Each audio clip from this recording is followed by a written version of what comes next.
Jugaad is a word of Hindi and Punjabi origin that generally refers to economic and non conventional innovation to solve problems. But why is this unapologetically Indian method of innovation all of a sudden of interest to the design and management fraternity of the world? And what exactly is Jugaad? Let's try to break it down in this third episode of Design Talks.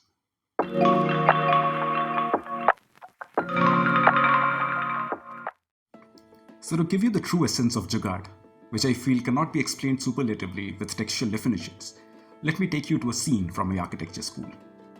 My friends from architecture school will especially be able to relate to it.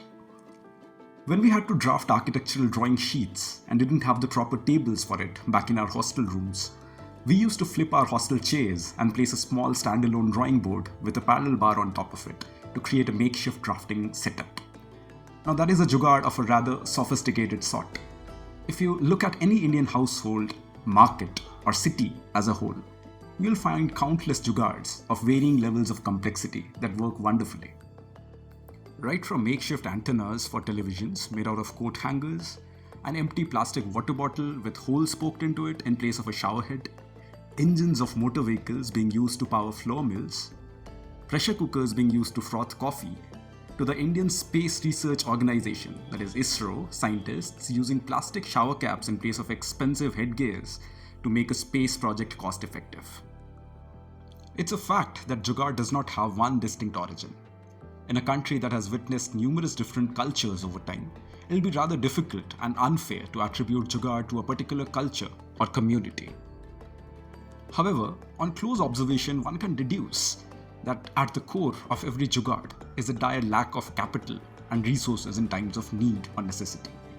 So people had to come up with ways to make things work with whatever little resources they had in hand. Most of them being things that are inexpensive, old, and otherwise useless with minimal or no value. If there was availability of ample capital at disposal, then buying a new piece of technology, gadget, or product for a problem would have been a far easier solution. Now, looking at the management and design fraternity across the world, where sustainability, upcycling, and the 3 Rs being reduce, reuse, and recycle are a few of the most talked about concepts, Jugaad naturally is of interest. Something that India has been doing since ages is now being acknowledged and appreciated worldwide for all the good reasons. I hence strongly believe that we, as Indian designers, architects, and artists, should have a higher regard for the sustainable practices and Jugaad being practiced by the people and communities rather than being ignorant, and should learn from them to innovate and upcycle with minimal resources for a more sustainable approach towards our profession. Well, that will be all for today's podcast. I hope the listeners liked this episode. Stay tuned and follow us for more such talks. And don't forget to let us know about the jugaads that you have been using. I'll be back with the next episode soon. Oh, and did I tell you?